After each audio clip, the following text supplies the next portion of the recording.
Hey guys, welcome back. Let's talk about trauma bonding and let's talk about really the reasons why we stay so connected to this person, why we, on some levels, are addicted to this person, possibly even obsessed with this person, ruminating a lot. How do we start breaking the bond, and how do you know if you are actually no longer trauma bonded to someone? A trauma bond is really an addictive cycle that you're in with this person, and the cycle is the highs and lows of the relationship. So because at times you've experienced a lot of highs, at times you've had this person be exactly who you want them to be, and you kind of like ebb and flow in this like abusive cycle where like things are good, now they're being manipulative, now things are bad, and you kind of keep going around and around. You become addicted to that cycle. You become addicted to wanting to get back to that high. You become addicted to even wanting or hoping and projecting onto this person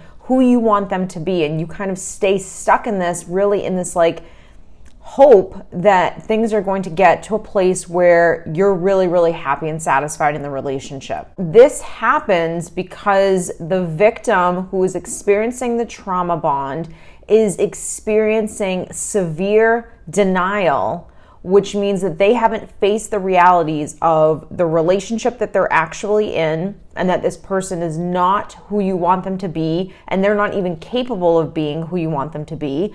Or you're in denial that you're even in an abusive cycle with this person. And the reason why you're in denial of the abusive cycle is because of your past and because of your wounds, you don't even realize that there's a cycle going on. You're just enmeshed in this relationship, and in some way, this relationship seems normal, even though your intuition is telling you that a lot of things in this relationship are not healthy. When you experience a lot of painful things in your upbringing, when you have a dysfunctional outlook on what a relationship should feel like and look like, when you have low self-esteem, when you don't have a lot of standards, abuse is something that has numbed you and you're used to it. It's the norm for you. And a lot of people don't really realize that the relationships that they're attracting into their life, the relationships that they're in, number one, are dysfunctional, but number two, they don't even realize that there's abuse actually going on because it's been so common in their life. When that happens, you start to disassociate. You start to, because you had to. So in order for this relationship to feel somewhat comfortable and normal, for you to even be in it and tolerate it, you've had to experience that before, and you've had to experience it enough times where it does become the norm. And you've also had to learn how to disassociate between this unhealthy behavior and just a relationship in general. So if this is the common theme in my life, if this is what I'm used to, I've disassociated from it because that's how I'm able to actually tolerate it. When that happens enough times, you are okay with going around in the cycle with this person. For a lot of people, there's a part of them that is a little taken back by this cycle. They know it's not okay. Even when they're in the middle of it, they know something's wrong. They know this shouldn't be happening, but they're addicted. They're bonded to this person because of previous wounds or because of the wounds that they have gone through or have been through in the course of this relationship that keeps them stuck in this cycle. Now, that addiction, even in this relationship, for me to keep going back with you, has to do with my own self-worth. It has to do with a lack of education, of not knowing what's healthy and what's not healthy, and that has to do with our past. But a big part of me even tolerating this has to do with me. Now, when we have previous wounds that were never healed, that prior to this relationship, we experienced things in our past that have dictated the course of our life and have caused us to be the person that we are today, for good, for bad. And because those things that we've gone to in our past were never dealt with, never healed, because either we were too young, either we didn't know any better, a multitude of reasons. But we're here and we now have baggage. And this baggage is causing me to actually engage and deal with this relationship. That baggage has caused me to look at you and think you're amazing, and you're not. So because these wounds that we have are unhealed, they've been unresolved, and they're still in us, and the part that really stinks is a lot of times people don't even know this stuff. And that's why I always say it's so important to understand what happened to you throughout the course of your life. It doesn't have to be just in childhood. You could be 50 years old and have gone through something really traumatic in your 30s and you never dealt with it. You never really healed that wound. And a lot of times people don't even, if for the most part, people will know a lot of the big wounds that they carry with them, but they don't know how they influence their life and how they show up in their life. And that's the part that to me is absolutely heartbreaking. And that's the part that if it goes unresolved, it creates problems like this, where then you start to take less than you deserve, where you start to even engage with this person, where you even tolerate certain behavior, where the standard for someone to actually be in your life is so low and you actually thought it was pretty high. So trauma bonding can only happen through manipulation. It can only happen through me showing you that I'm the best person in the world and then dipping down when I want to abuse you. And so going through this like ebb and flow, highs and lows relationship cause this like addiction and breadcrumbing where this person just gives you a little bit and like you yearn for more. And if you're coming from lack, codependency, unhealed wounds, I'm not enough, insecurities, fear, then you're going to take the bait and you're going to get stuck in this cycle. And the more you get stuck in this cycle, the more the person is able to start chipping away at you. And the more that happens, the more you stay bonded to someone for a very long time. The only way you can really break an attachment to someone is,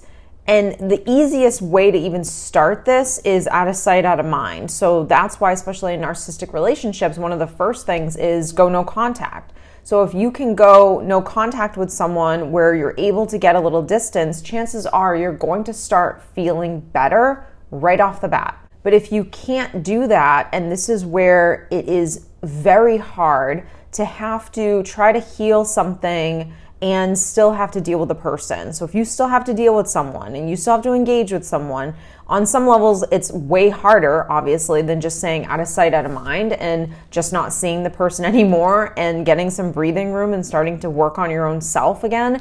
But it also will help you to build a really serious muscle that you wouldn't have been able to build if you just never saw the person again. There's a couple things that we can start to do to help to kind of like break this bond with this person. Number one, you have to understand and see this person for exactly who they are. And that's very hard to do because we want people to be different. We want to control people. And I know this isn't what you want to hear, but you haven't learned how to be comfortable or just be with people behaving the way they do. We fight so much with our egos that we know what's best or that they should behave in this way. And you have to relinquish control over other people. Just worry about yourself and allow people to do and think and say what they're going to do, and practice parenting yourself and creating that little bubble so it doesn't impact you. That's just mental health, because if you're not able to really have that bubble and start practicing this stuff, then that means that the person in front of you is actually controlling you.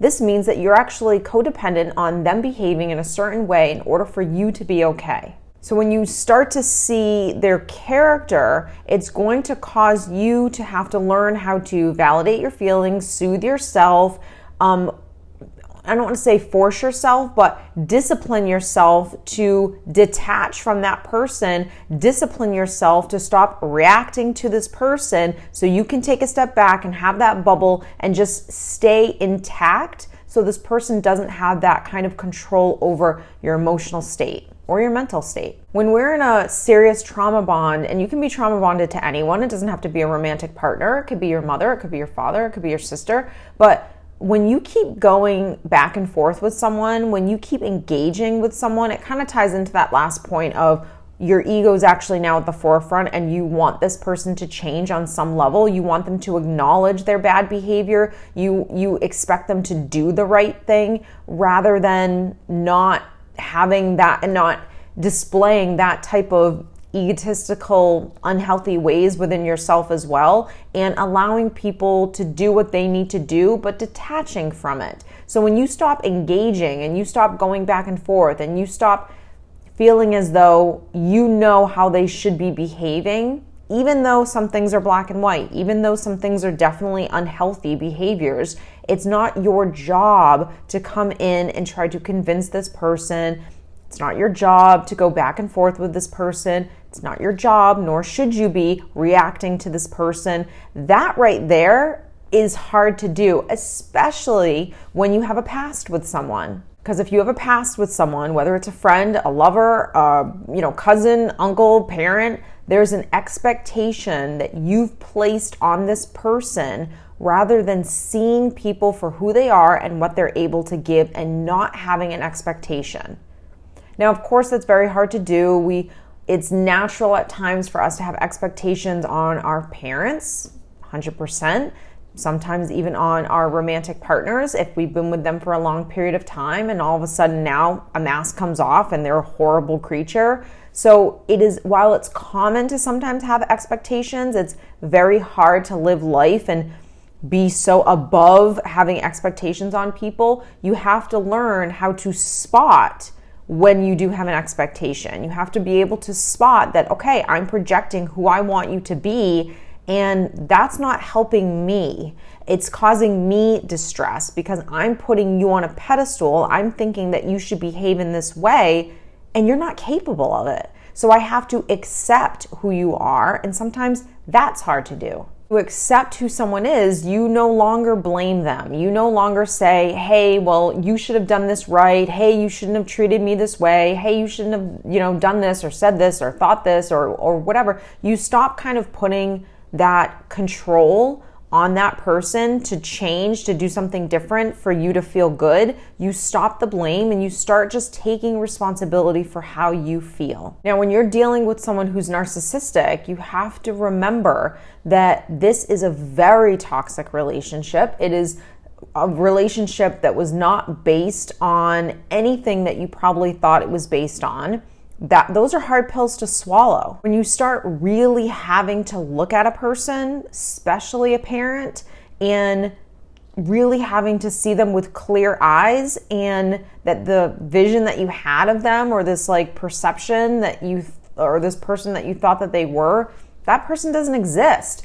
That's not easy. That requires a lot of mourning and grief, and accepting someone is not something that you just do once. So breaking a trauma bond with someone, it's a slow process. It's not something that you're just going to do quickly. There's so many layers to breaking this bond, and we kind of went over everything in this video, but I want you to understand that like each thing that we talked about is a difficult thing to do. It's difficult because you've never done it, and it's difficult because in order to break this bond with this person, you have to go back and look at everything else that's happened to you in the course of your life that's caused you to even tolerate this relationship. That means that I have to self-reflect on the people in my past that I haven't acknowledged, I haven't given or forgiven, I haven't accepted that. I haven't even like dipped my toe in that situation that I went through with my brother or whatever. And so I haven't even gone there. And if I haven't even gone there and dealt with that, and I also have to be working on my own self, parenting myself, learning how to be healthy myself. So there's two things that are happening. I'm healing and accepting and forgiving, and I'm also working on myself and taking responsibility for this, because what I had always done was make this your responsibility.